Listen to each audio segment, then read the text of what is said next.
didn't get it. He slashed many people on that subway that day because he was angry about whatever he was angry about. But God had put his covering over us, and we didn't get a mark. Amen? The only mark we had was fear. But that was nothing to thank God for protecting me. That was the situation that I was in. Amen. Now we want to talk about obstacles. What is obstacles? What can we say an obstacle is?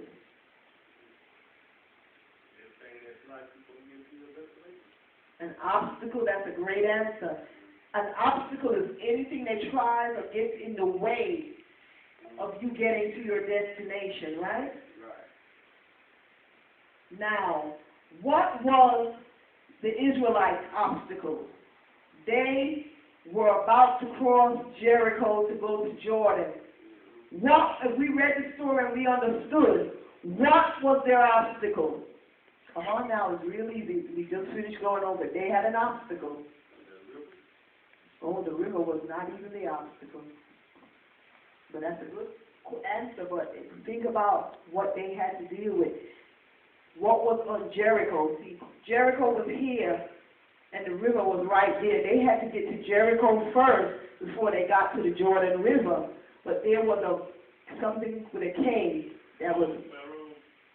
No, we're talking about Jordan now. We're talking about the Pharaoh and his men were already defeated back there. Now they're coming out of Egypt. Joshua now is taking the people out of Egypt. And they have to cross over the Jordan River. But Jericho was right there. We just finished reading about the obstacle that the two spies had. Come on now. Who was it? It was a man. And they called him to start with a K. Come on, the king was the obstacle. We had this great king. You don't remember the story? We had this great king. What's going on out there? Somebody's washing something. We had this great king. We had this great king who stood in front of Jericho, and he was in charge of everything. He was like the commander, and he was not going to let the Israelites come over to Jericho. Huh? That was their obstacle. And when the spies got in the house, what did this king try to do? Trap them and get them killed. So he wanted them not to fulfill their purpose. Joshua sent them out to do what? Spy the land and to tell them what he saw on the land. So the king was the obstacle because he was going to try to make them not go back and give a good report. Amen? So that was the obstacle there. Now, we read about Rahab. Now, y'all ought to be able to tell me, who is Rahab? Come on now, everybody don't tell me who Rahab is, because we just finished reading about Rahab. Rahab was a what? Rahab was also a what? You just said she was a prostitute. That means the same thing. Okay, Rahab was a prostitute. She was also, was she Jewish? She was Gentile. And she believed in pagan practices, right? What did Rahab do? Come on, we just read the story. So this means that when we she hid, what kind of men did she hide?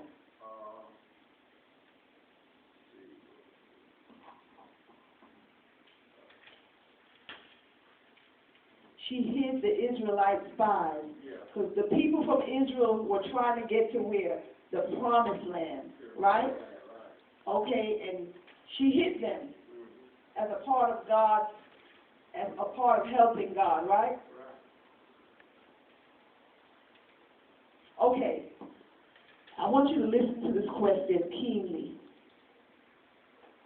When the men came to Rahab's house looking for the spies, I want you to listen to this question. Rahab told them two things. What's the first thing she told them? It was a what? She told them that the spies had gone. But did the spies leave? No. Where were the spies? Where did she put the spies? Put them up in the mouth. In the house. In the house, the spies were on the roof. She hid them on the roof. Remember? And then when the king's man came, they asked her, we hear that there are 2 spies in your house. Where are they? Bring them out. And what did she say? That they had what? They had gone. They're no longer here. But were they there? Were they there or were they gone?